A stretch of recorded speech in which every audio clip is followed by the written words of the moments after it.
Heartless, Forbidden, Book 1. Written by Suzana Thompson. Narrated by Paulina Schubert. Chapter 23. Cade stood in silence for the rest of our walk, which allowed me to enjoy myself in peace. It really was a quiet neighborhood with very little traffic to disturb my tranquility.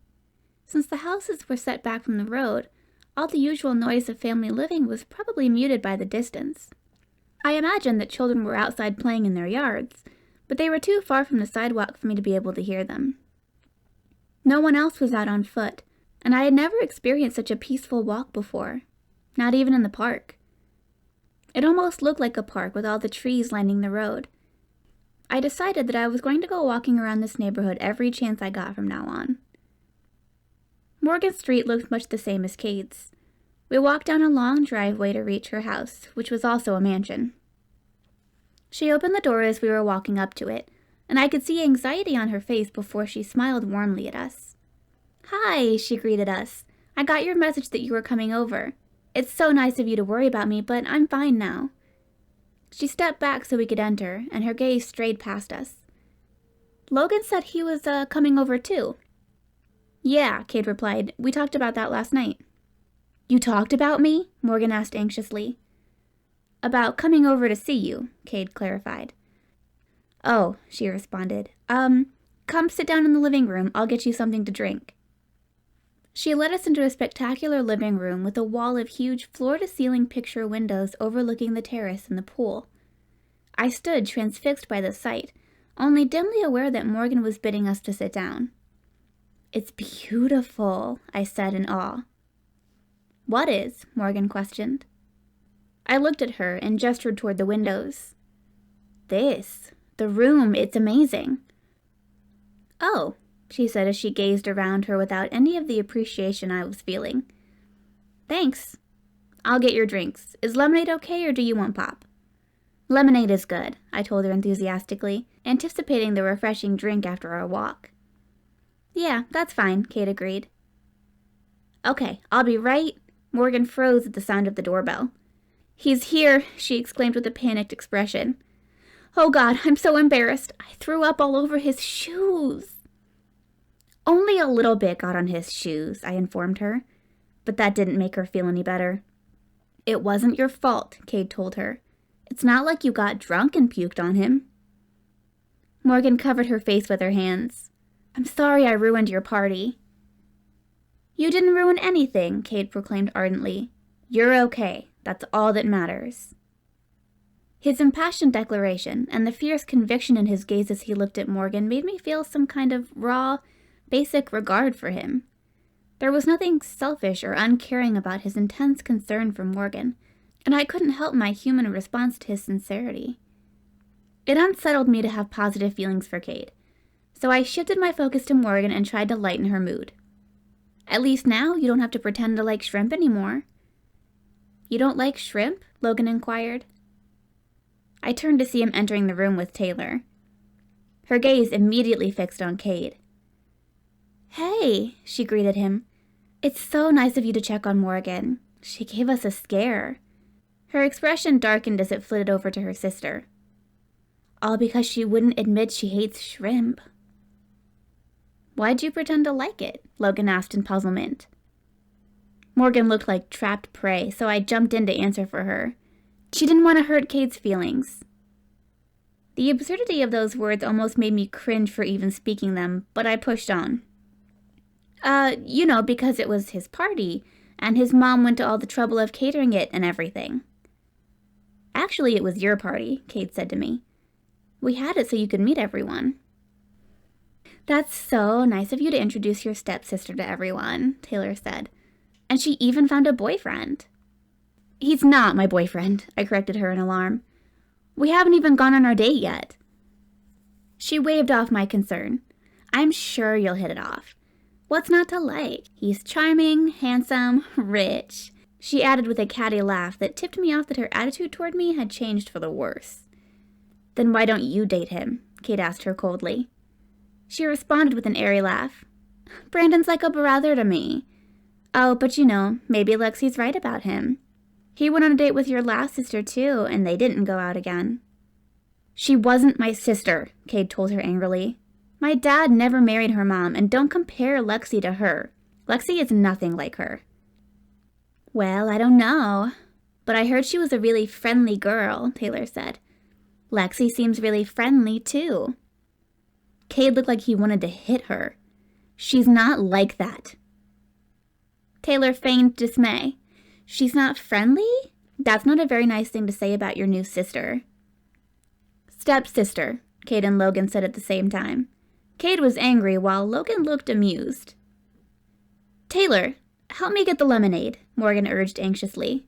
Have Marie get it, Taylor replied dismissively. Marie is at church, Morgan told her. Still? Taylor questioned in annoyance. Does church last all day? They were having her niece's christening right after, Morgan explained. Wonderful, Taylor griped. Well, get Martha to help you. Martha does enough, Morgan retorted. She needs a break. It's her job. I swear you treat her like she's part of the family, Taylor complained. I'll help you, Logan offered as he moved toward Morgan and gave her a hug. I'm so glad you're okay. A shy smile revealed Morgan's pleasure in his attention, while her deep blush showed her embarrassment. Thanks. I'm so sorry about your shoes, she blurted. It's okay, he told her. I threw them in the washer, and they're fine. I would have thrown them away, Taylor remarked. Logan ignored her and spoke to Morgan. Let's go get that lemonade. I'm thirsty. He was obviously trying to remove her from the drama Taylor was creating, and I wish that I could have escaped her presence too.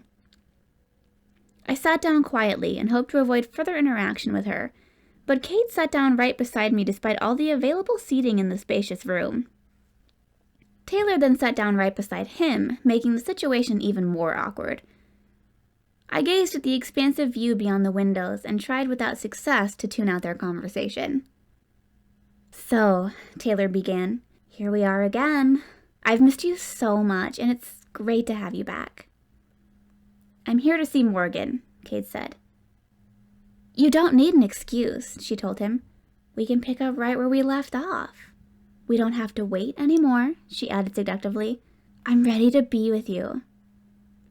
I'm sorry, he replied, but I'm not here to get back together with you. You don't understand what I'm saying. I've grown up, and I'm ready to... He cut her off. I do understand what you're saying, and it's not going to happen. We're not going to be together in any way. Because of her? She demanded venomously.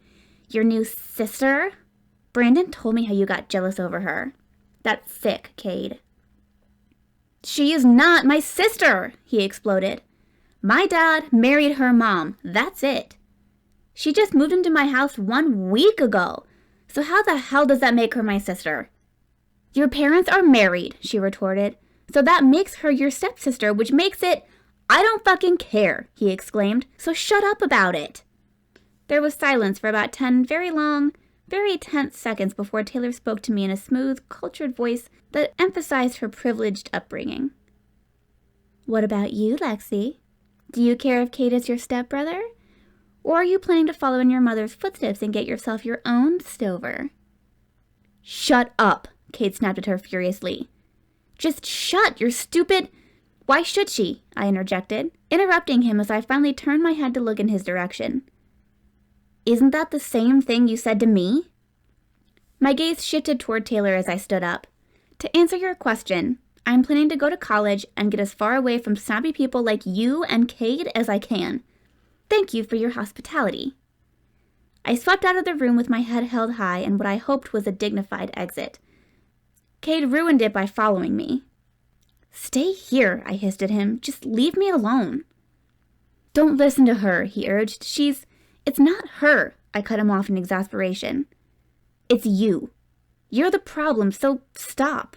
Just stop. I walked away from him, but he caught up to me again. Stop what? He demanded. Stop harassing her, Taylor answered him from behind us. The girl did just tell you to leave her alone. I told you to shut up, he retorted, raising his voice in anger. And I told you to leave me alone, I stated firmly. Tell his dad he's bothering you, Taylor suggested. He'll put an end to it, just like you put an end to us," she added bitterly. Cade whirled on her. "I told you that to spare your feelings. My dad only made me stop hanging out with the guys. He didn't make me break up with you, but I didn't want to see you anymore, and it worked out perfectly for ending it with you." "Why?" she asked in anguish. "Because I wouldn't sleep with you? I wasn't ready then, but I'm ready to be with you now. Please, give me another chance." I slipped away, cringing inwardly at her pleading and feeling disgusted with Cade for the way he had treated her. She might not be the nicest person, but it had been cruel of him to drop her without a word just because she wouldn't sleep with him. It was the reminder that I had needed of his true character. His soft spot for Morgan was an anomaly in his otherwise selfish nature, and I wouldn't be fooled into thinking that there was any more hidden good within him.